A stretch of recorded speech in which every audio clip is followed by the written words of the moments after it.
Assalamu alaikum class. This is physics class chapter number 1 physical quantity and its measurement and I am your physics teacher Miss Rida Khan। कल हमने discuss किया था vernier caliper जिसका least count का था 0.1 millimetre.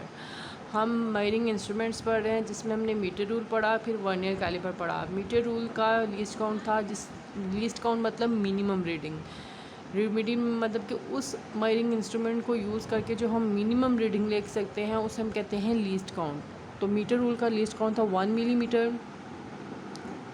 Vernier caliper का least count था 0.1 millimetre. तो आज हमने डिस्कस करना है स्क्रू गेज जो कि ज़्यादा एक्यूरेट रीडिंग देता है।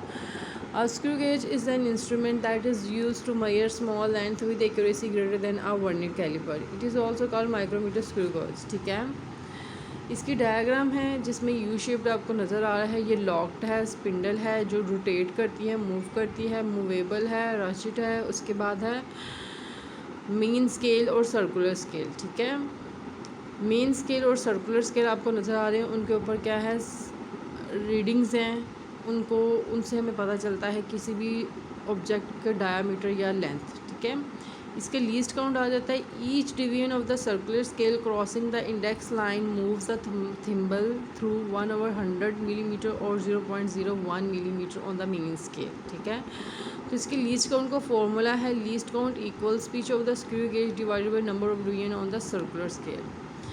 तो लीस्ट का मेन स्केल की जो स्मॉलेस्ट रीडिंग है वो क्या है, 1 मिलीमीटर और डिवाइड बाई 100। इसमें टोटल डिवीजन्स है तो हमारे पास 0.01 मिलीमीटर इसकी क्या आ जाएगी लीस्ट काउंट। और इसको अगर सेंटीमीटर में करना होगा 10 से डिवाइड करेंगे तो 0.001 सेंटीमीटर लीस्ट काउंट है। ठीक है, इसके बाद आ जाता है इसका ज़ीरो एरर। ज़ीरो एरर वही जैसे हमने वर्नियर स्केल का ज़ीरो एरर पढ़ा था वैसे ही हमने वो स्क्रू गेज का भी करना है। उसके लिए क्या होगा, आपने दोनों close the gap between the spindle and the stud of the screw gauge by rotating the ratchet in the clockwise direction.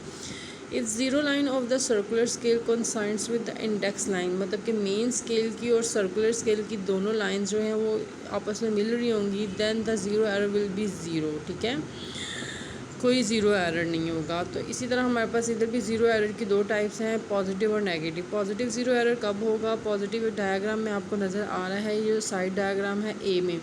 देखिए, दो इंडेक्स लाइन है और सर्कुलर स्केल का ज़ीरो, दोनों जो हैं वो एक ही लाइन में, तो इसलिए हमारे पास ज़ीरो एरर नहीं है। पॉजिटिव ज़ीरो एरर कब होगा, जब हमारे पास सर्कुलर स्केल का ज़ीरो जो होगा वो इंडेक्स लाइन के पीछे होगा। जैसे कि अभी आपको नज़र आ रहा है इंडेक्स लाइन का ज़ीरो है, उसका ज़ीरो जो है सर्कुलर स्केल का ज़ीरो क्या है वो पीछे है। ठीक है, देखिए 5, 10, 15, 20 ये नज़र आ रहा है आपको। ठीक है, और नेगेटिव कब होगा, जब वो इस इंडेक्स लाइन से आगे चला जाएगा सर्कुलर स्केल का ज़ीरो, तो तब हमारे पास ज़ीरो एरर क्या होगा, नेगेटिव।